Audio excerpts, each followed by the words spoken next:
नमस्कार, स्वागत है आप सभी का हमारे YouTube चैनल में। आज के इस वीडियो में आप श्रवण करेंगे भादो मास के कृष्ण पक्ष की अजा एकादशी व्रत की कथा।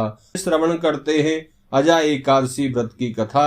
एक बार प्रेम से कहिए, बोले विष्णु भगवान की जय, एकादशी माता की जय। बंधु, कुंती पुत्र युधिष्ठिर ने भगवान श्री कृष्ण से विनम्र निवेदन किया, जनार्दन, मेरी इच्छा भाद्रपद मास के कृष्ण पक्ष की एकादशी से संबंधित ज्ञान प्राप्त करने की हो रही है। कृपया करके बताइए कि इस एकादशी का क्या नाम है और इसके व्रत करने की विधि क्या है। भगवान जनार्दन उत्तर में बताते हैं, राजन, भाद्रपद मास के कृष्ण पक्ष की एकादशी का नाम अजा एकादशी है। इसका व्रत करने से सभी पापों का नाश हो जाता है। इस दिन जो कोई भी मनुष्य भगवान की भक्ति भाव से पूजा और अजा एकादशी का व्रत करता है, उनके सभी पाप नष्ट हो जाते हैं। पूरे संसार में लोक और परलोक में सहायता देने वाली कोई एकादशी इससे श्रेष्ठ नहीं है। इस एकादशी से संबंधित एक कथा मैं कह रहा हूँ, ध्यान पूर्वक सुनिए।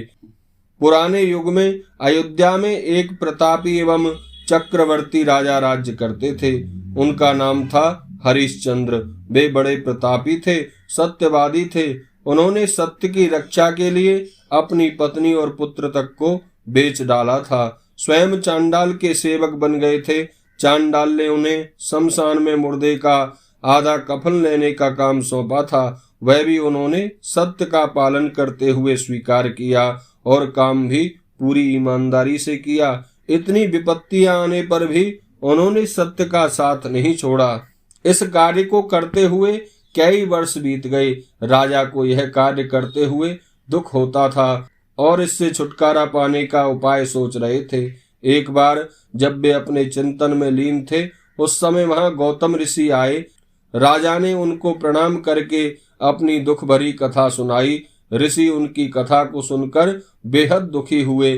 कुछ देर बाद सोच विचार करके उन्होंने राजा से कहा, राजन, भाद्रपद मास के कृष्ण पक्ष में अजा नामक एकादशी आती है। आप उस एकादशी का विधि पूर्वक व्रत करें और इसी दिन भगवान का गुणगान करते हुए रात्रि जागरण भी करें। इससे आपके सब पापों का नाश हो जाएगा।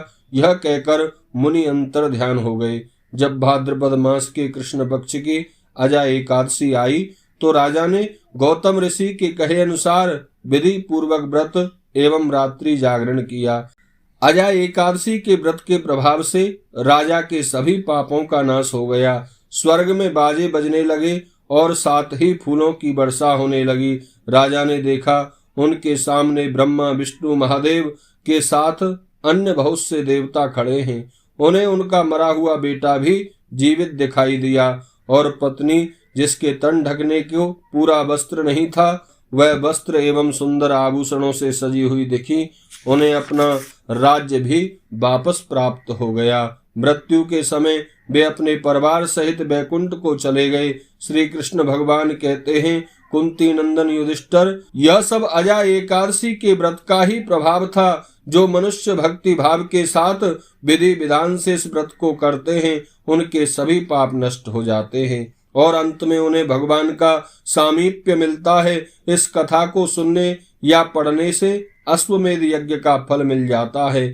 इस एकादशी को काम का एकादशी व्रत भी कहते हैं। इसमें क्षीर सागर में शयन करने वाले भगवान विष्णु का पूजन होता है और फलाहार में बादाम एवं छुआरे का प्रयोग करना चाहिए। बोलिए कृष्णचंद्र भगवान की जय, एकादशी माता की जय, विष्णु भगवान की जय।